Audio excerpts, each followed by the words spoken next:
লোকসভা নির্বাচনকে সামনে রেখে প্রচার অভিযান শুরু করল ত্রিপুরা প্রদেশ বিজেপি। আসন্ন 2024 সালের লোকসভা নির্বাচনের প্রচার অভিযান শুক্রবার থেকে শুরু করে দিল ত্রিপুরা প্রদেশ বিজেপি। ত্রিপুরায় বিজেপি সরকারের দ্বিতীয় মন্ত্রিসভার আজ প্রথম বর্ষপূর্তি উপলক্ষে আগরতলা টাউন হলে ত্রিপুরা প্রদেশ বিজেপির উদ্যোগে এক কর্মী সভার আয়োজন করা হয়। এদিন ত্রিপুরা প্রদেশ বিজেপির বিভিন্ন মণ্ডল স্তরের নেতৃত্ব থেকে শুরু করে বিজেপির সকল নেতৃত্বরা এই কর্মী সভায় উপস্থিত ছিলেন। ত্রিপুরা প্রদেশ বিজেপি সভাপতি রাজীব ভট্টাচার্য প্রদীপ প্রজ্বলন করে এই কর্মী সভার সূচনা করেন।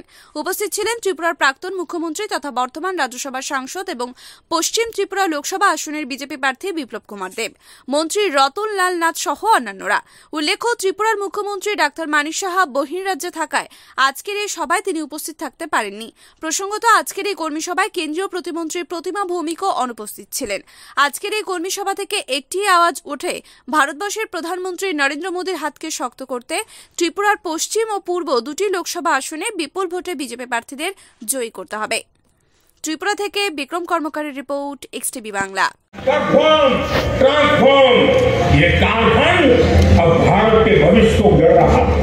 এই জন্য আজ দেশের কাছে রয়েছে সন্ত্রাসবাদ, নকশালবাদ, উগ্রবাদের বিরুদ্ধে নির্ণায়ক জয়ের গ্যারান্টি, ভারতের সাংস্কৃতিক পুনরুত্থানের গ্যারান্টি, চালের মাটিতে তিরঙ্গা ওড়ানো থেকে প্রতি ঘরে নলের মাধ্যমে জলের গ্যারান্টি। কনভেনশন হয়েছে, সেখানে দেশের যশস্বী প্রধানমন্ত্রী সেখানে নেতৃত্ব দিয়েছেন। আমাদের সর্বভারতীয় সভাপতি আদরণীয় জেপি নাড্ডাজি, সেখানে ওনার পৌরোহিত্যে সেই কনভেনশন সেখানে সংগঠিত হয়। আর সেখানে বলা হয়েছে যে আমাদের 10% ভোট আমাদের বাড়াতে হয়। কিন্তু আমি আপনাদের কাছে বলতে চাই যে আমি সেখানে চ্যালেঞ্জ নিয়েছি। আমি বলেছি 10%, 20% সেটা বুঝি না। আমি চাই এই ত্রিপুরা রাজ্যে 3349টি বুথ রয়েছে। আমি সংকল্প করেছি যে 3349টি বুথে এবার পদ্মফুল ফুটিয়ে মোদিজির হাতকে শক্তিশালী করব, সেই সংকল্প আমরা নিয়েছি। এখন আপনাদের কাছে প্রশ্ন রাখতে পারে, দাদা এই হঠাৎ করে এই চ্যালেঞ্জ নেওয়ার কারণ কি, আপনি কিভাবে সেটা বাস্তবায়ন করবেন? কারণ আমার কাছে দৃঢ় সংকল্প রয়েছে। আমার কাছে রাজ্যে 45,000-এর উপর পৃষ্ঠ প্রমুখ রয়েছে, বুথ প্রেসিডেন্ট রয়েছে। আমার এই হলে এরকম দেবদুর্লভ কার্যকর্তারা রয়েছে, মিনিস্টাররা রয়েছেন, এত বড় বড় নেতৃত্ব রয়েছে। তাদের উপর ভরসা করে আমিও কমিটমেন্ট করেছি যে প্রত্যেকটা বুথে মেরা বুথ সবচেয়ে মজবুত, সেই সংকল্প নিয়ে আমরা প্রত্যেকে কাজ করছি। আর আমরা নিশ্চয়ই আমাদের সেই লক্ষ্যে পৌঁছাবো। বন্ধুগণ, আমি আমার আলোচনার দীর্ঘায়িত না করে আমি সকলকে আবারও অনেক অনেক স্বাগত জানাচ্ছি, অভিনন্দন জানাচ্ছি, শুভেচ্ছা জানাচ্ছি। আজকের এই মহতী অনুষ্ঠানে আপনারা সাক্ষী রয়ে গেলেন। আর বিশেষ করে আজকে আমাদের কাছে গর্বের বিষয়, আনন্দের বিষয়, আমাদের এই মন্ত্রিসভার 1 বছর পূর্তি হচ্ছে। কাজে আবারও আমি আমার মন্ত্রিসভার সকল সদস্যদেরকে আমি অনেক অনেক শুভেচ্ছা, অভিনন্দন জানাচ্ছি। এবং আমাদের পার্টির তরফ থেকে আমরা ছোট্ট একটা গিফট আপনাদেরকে দেব এবং আমাদের রাজ্যের মাননীয় মুখ্যমন্ত্রীও আপনাদের জন্য কিছু উপহারের ব্যবস্থা করেছেন। আমি আবারও সকলকে স্বাগত জানিয়ে, অভিনন্দন জানিয়ে, শুভেচ্ছা জানিয়ে আমার কথা বলা শেষ করছি। নমস্কার, জয় হিন্দ, বন্দে মাতরম, ভারত মাতা কি জয়। রাজ্যের বিধানসভা নির্বাচনের পর আমরা দ্বিতীয়বারের মতো সরকার প্রতিষ্ঠা করেছিলাম। আর ঠিক এই 8ই মার্চ আমাদের সরকার আজকে বর্ষপূর্তি আমাদের হয়েছে। তাই আমি আপনাদের এই অক্লান্ত পরিশ্রমে 2023-এ দ্বিতীয়বারের মতো সরকার প্রতিষ্ঠা করেছি এবং আমাদের এই মন্ত্রী মহোদয় রাজ্যের মাননীয় মুখ্যমন্ত্রীর পৌরোহিত্যে মন্ত্রিসভা গঠিত হয় আজকের এই শুভ দিনে। আমি প্রত্যেককে বলবো জোরে করতালি দিয়ে আমাদের এই মন্ত্রীদেরকে অনেক অনেক শুভেচ্ছা এবং অভিনন্দন জানানোর জন্য। আমরা এই বছর, এই 1 বছরকে আমরা সেলিব্রেট করার জন্য আমরা এখানে সমবেত হয়েছি। তার পাশাপাশি আমরা জানি যে 2024-এ আমাদের লোকসভা নির্বাচন। এই লোকসভা নির্বাচন আগামী কিছুদিনের মধ্যেই হয়তো লোকসভা নির্বাচন আমাদের ঘোষণা হতে চলছে। আমাদের যে মূল সংকল্প, আমাদের যে মূল উদ্দেশ্য, যে আবারও আমরা দেশের প্রধানমন্ত্রী হিসাবে নরেন্দ্র মোদীজিকে দেখতে চাই তৃতীয়বারের মতো, সেই সংকল্প নিয়ে ভারতীয় জনতা পার্টি কাজ করছে। আর আমাদের যে সংকল্প বিকশিত ভারত, মোদি কি গ্যারান্টি, তাকে সামনে রেখে আমরা আজকে তার প্রচার অভিযান শুরুয়াত করতে চলছি।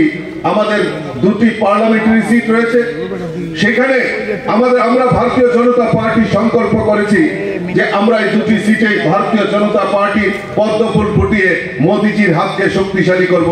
সেই সংকল্প আজকের এই বৈঠক থেকে নিতে হবে এবং আজকে আমরা সেই প্রচারের জন্য আমরা 4টি ভ্যান আজকে আমরা এই সুজাও পেটির মাধ্যমে সমস্ত মন্ডলে পৌঁছে দেওয়ার কাজ আজকে থেকেই আমরা তার শুরুয়াত করতে চলছি।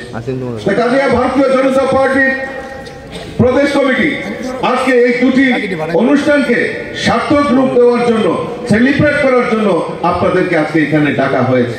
আমি জানি আজকে অনেকেই হয়তো মহাশিবরাত্রির অনুষ্ঠানে সবাই ব্যস্ত থাকেন, কিন্তু তা সত্ত্বেও ভারতীয় জনতা পার্টি যে সংকল্প নেয়, আমি জানি আমার এই দেবদুর্লভ কার্যকর্তারা অক্লান্ত পরিশ্রমের মাধ্যমে আমাদের যে সংকল্প, সেই সংকল্পকে আমরা বাস্তবায়ন করি।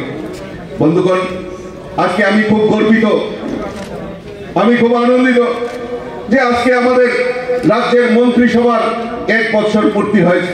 আজকে এখানে একজাক মন্ত্রীরা আমাদের মধ্যে উপস্থিত রয়েছেন, রাজ্যের মুখ্যমন্ত্রী বাইরে রয়েছেন, কিন্তু তা সত্ত্বেও উনি একটা প্রচার অভিযানে গেছেন পশ্চিমবাংলায়, কিন্তু তা সত্ত্বেও উনি আমাদেরকে সম্বোধন করবেন কিছুক্ষণ পরে।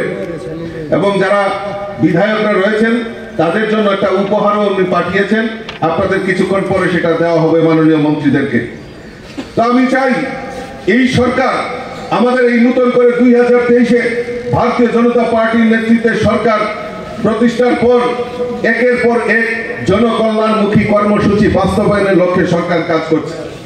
আমরা জানি গত কিছুদিন আগেই 3রা মার্চ আমাদের কাছে ঐতিহাসিক দিন ছিল। 2018 3রা মার্চ সেদিন আমাদের মুক্তি হয়েছিল ত্রিপুরা রাজ্যের 25 বছরের বাম প্রশাসনকে। সেই সময় আমাদের প্রাক্তন মুখ্যমন্ত্রী বিপ্লব কুমার দেবের নেতৃত্বে সরকার পরিচালিত হয়েছে। এখন 2023-এ আবার নতুন করে আমাদের প্রফেসর ডক্টর মানিক সাহাজির নেতৃত্বে সরকার জনকল্যাণমুখী কর্মসূচি বাস্তবায়নের লক্ষ্যে আমাদের সরকার কাজ করছে। চাহে সমাজের গরিব হোক, সমাজের কৃষক হোক, শ্রমিক হোক, সরকারি কর্মচারী হোক, মহিলা হোক, প্রত্যেকের জন্য আমাদের সরকার এক জনকল্যাণমুখী কর্মসূচি বাস্তবায়নের লক্ষ্যে সরকার আমাদের কাজ করছে। আমরা কোনোদিন ভাবতে পারিনি আমাদের এই রাজ্যে প্রায়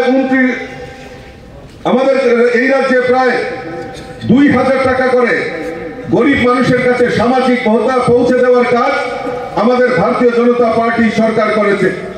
মহিলাদের সশক্তিকরণের জন্য স্বনির্ভর গোষ্ঠী নির্মাণ করে প্রায় 46,000 এসএসজি গ্রুপ নির্মাণ করে তাদেরকে আর্থিক সহায়তার মাধ্যমে তাদেরকে যাতে মহিলাদের সশক্তিকরণ করা হয়, তাদের রোজগার যাতে বৃদ্ধি করা হয়, তার জন্য সরকার উদ্যোগ গ্রহণ করেছে।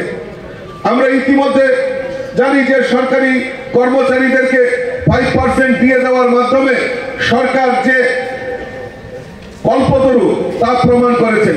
তার আগে সরকার এই ত্রিপুরা রাজ্যের ইতিহাসে 20% আমাদের মহার্ঘ ভাতা দেওয়া হয়েছিল। আর গত কিছুদিন আগে আপনারা দেখেছেন যে আমাদের মাননীয় মুখ্যমন্ত্রীর উদ্যোগে 5% দিয়ে আবার নতুন করে দেওয়ার ব্যবস্থা করেছে। আমরা জানি আমাদের দেশের যশস্বী প্রধানমন্ত্রী নরেন্দ্র মোদীজি আমাদের এই রাজ্যের জন্য আয়ুষ্মান কার্ড, যারা গরিব অংশের মানুষ তাদের চিকিৎসার দায়ভার আমাদের রাজ্যে, আমাদের ভারতবর্ষের প্রধানমন্ত্রী নরেন্দ্র মোদীজি 5 লক্ষ টাকা পর্যন্ত তাদের চিকিৎসার দায়ভার কাঁধে তুলে নিয়েছে। কিন্তু অত্যন্ত পরিতাপের বিষয়, আমাদের এই রাজ্যে 2011 সালে সেন্সাস হয়েছিল, পরিসংখ্যান হয়েছিল, কিন্তু 2011 সালে কমিউনিস্টের সরকার থাকার সুবাদে যারা প্রকৃত গরিব তাদেরকে বিপিএল এর আওতায় আনা হয়নি। তার কাছেই এই আয়ুষ্মান কার্ডের সুবিধা অনেক যারা গরিব পরিবার তারা নিতে পারেনি। আমাদের রাজ্যের মাননীয় মুখ্যমন্ত্রী চিন্তা করলেন যে এই মুখ্যমন্ত্রীর জন আরোগ্য যোজনা এই গরিবদের চিকিৎসার দায়ভার 5 লক্ষ টাকা পর্যন্ত আমাদের রাজ্য সরকার তার কাঁধে তুলে নিয়েছেন। এবং এই কিছুদিন আগে আমরা দেখেছি এই আয়ুষ্মান কার্ড, এই 5 লক্ষ টাকা সমাজের প্রত্যেকটা অংশের মানুষ, চাহে গরিব হোক, মধ্যবিত্ত ফ্যামিলি হোক, সরকারি কর্মচারী হোক, প্রত্যেকে এই মুখ্যমন্ত্রী জন আরোগ্য যোজনার আওতায় আনতে সুবিধা নিতে পারবে, তার ব্যবস্থা আমাদের রাজ্য সরকার করেছে। আমি আজকের এই শুভ দিনে আমি রাজ্য সরকারকে অসংখ্য ধন্যবাদ জানাচ্ছি।